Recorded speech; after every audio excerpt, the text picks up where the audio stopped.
Hello everyone, welcome back to Mental Wellness with Oluseyi. I'm so glad to have you here today. If you are new to the channel, this is a safe space where we talk about mental health, self-care, and how to live a balanced, fulfilling life. In our last video, we talked about recognizing the early signs of stress and anxiety. Today, we are going a step further to discuss common triggers of anxiety and how to address them. This topic is so important because understanding what triggers anxiety is the first step in taking back control of your mental well-being. Anxiety can be incredibly overwhelming. It can feel like a heavy cloud hanging over you, often triggered by specific situations, environments, or even thoughts. But here is the good news. When we know what triggers our anxiety, we can start to address it in meaningful and practical ways. What are anxiety triggers? An anxiety trigger is anything that provokes feelings of worry, fear, or distress. Triggers are different for everyone. What might cause intense anxiety for one person may not affect someone else at all. These triggers can be internal, like thoughts or feelings, or external, like events or environments. Recognizing these triggers is like identifying potholes on the road ahead. It helps us navigate life with more awareness and fewer disruptions. Let's dive into some of the most common anxiety triggers and how to address them. Number one, work or academic pressure. One of the leading causes of anxiety is work or school-related stress. Deadlines, high expectations, demanding bosses, or exams can create overwhelming pressure. If you are someone who strives for perfection, this can add an extra layer of anxiety when you feel like you are falling short. How do you address it? Set realistic goals. Break your tasks into smaller, manageable steps. Instead of focusing on completing a massive project, focus on what you can realistically achieve today. Time management. Use tools like calendars or to-do lists to stay organized and prioritize your tasks. Communicate. If you are feeling overwhelmed, talk to a supervisor, teacher, or a colleague. Sometimes asking for extensions or delegating tasks can alleviate the pressure. Number three, financial concerns. Money-related worries are a common source of anxiety for many people. Whether it's struggling to pay bills, save for the future, or deal with unexpected expenses, financial stress can feel relentless. How to address it? Create a budget. Write down your income and expenses to get a clear picture of your financial situation. This can help you identify areas where you can cut back. Seek professional advice. If your financial anxiety feels overwhelming, consider speaking to a financial advisor or using free online resources for budgeting and debt management. Practice gratitude. Remind yourself of what you have, no matter how small. Shifting focus from lack to abundance can reduce anxiety. Number three, social situations. For some, social gatherings, public speaking, or even casual interactions can be anxiety-inducing. This might stem from a fear of judgment, rejection, or embarrassment. How do you address it?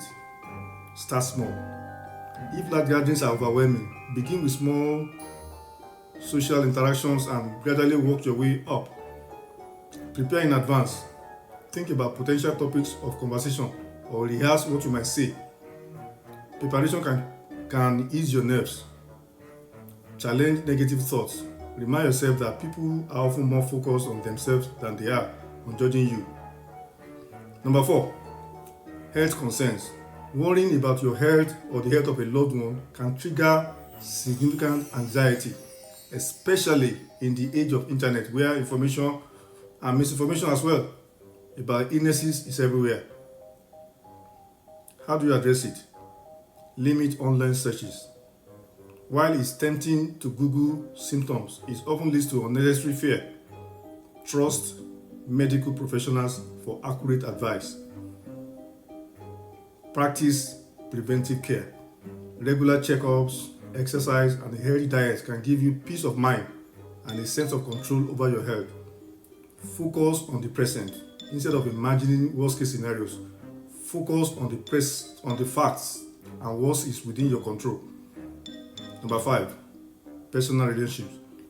Conflicts, misunderstandings, or met expectations in relationships can be a significant source of anxiety, whether it's with a partner, friend, or a family member. Navigating relationships can sometimes feel like walking on eggshells. How do you address it? Communicate openly. Share your feelings honestly but calmly. Bottling up emotions can make anxiety worse. Set boundaries. It's okay to say no or distance yourself from relationships that feel toxic or draining. Seek counseling. Couples or family therapy can be a great way to address ongoing relationship challenges. Number 6, trauma or past experiences. For some people, anxiety triggers are rooted in past traumatic experiences. A specific sound, smell, or situation can bring back painful memories, leading to intense feelings of anxiety. How do you address this? Seek professional help. Therapy, particularly trauma-focused therapies like EMDR, can help you process and move past these triggers. Grounding techniques. Practices like deep breathing, counting objects in the room, or holding a comforting object can help you stay present.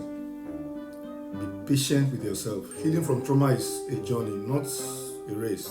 Give yourself grace as you walk through it. Number 7, life transitions. Big life changes, whether positive or negative, can trigger anxiety.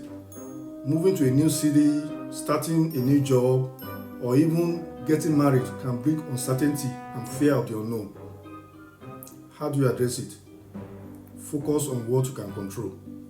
While change can feel overwhelming, focus on aspects of the transition that are within your control, like planning or organizing. Seek support. Lean on friends, family, or support groups who can relate to what you are going through. Embrace flexibility. Remind yourself that it's okay to feel uncomfortable during transitions. It's part of growth. Number 8, overcommitment and lack of boundaries. Saying yes to everything and everyone can leave you feeling stretched too thin, leading to burnout and anxiety. How do you address it? Let's learn to say no. It's not selfish to prioritize your well-being. Schedule downtime. Block out time in your calendar for rest and relaxation. Ask for help. You don't have to do everything alone. Delegate tasks or share responsibility when possible. If you are watching this and you are feeling overwhelmed by anxiety triggers, I want you to know that you are not alone. Anxiety is not a weakness. It's a signal from your body and mind that something needs your attention. Seeking help isn't a sign of failure. It's a step toward reclaiming your peace. Whether it's talking to a trusted friend, reaching out to a therapist, or practicing the strategies we've discussed today, you are taking a brave step forward. In closing, understanding your anxiety triggers is like shining a light in a dark room. It allows you to see what's causing distress and take steps to address it. Remember, no one is immune to anxiety, but everyone has the power to manage it with the right tools and support. If today's video resonated with you, I encourage you to share your thoughts in the comments below. What are some of the triggers you've experienced, and how have you addressed them? Your story might be exactly what someone else needs to hear. Thank you for being here today and for prioritizing your mental health. Don't forget to like this video, subscribe to Mental Wellness with Oluseyi, and hit the notification bell so you won't miss our next discussion. Take care, be kind to yourself, and I'll see you in the next video.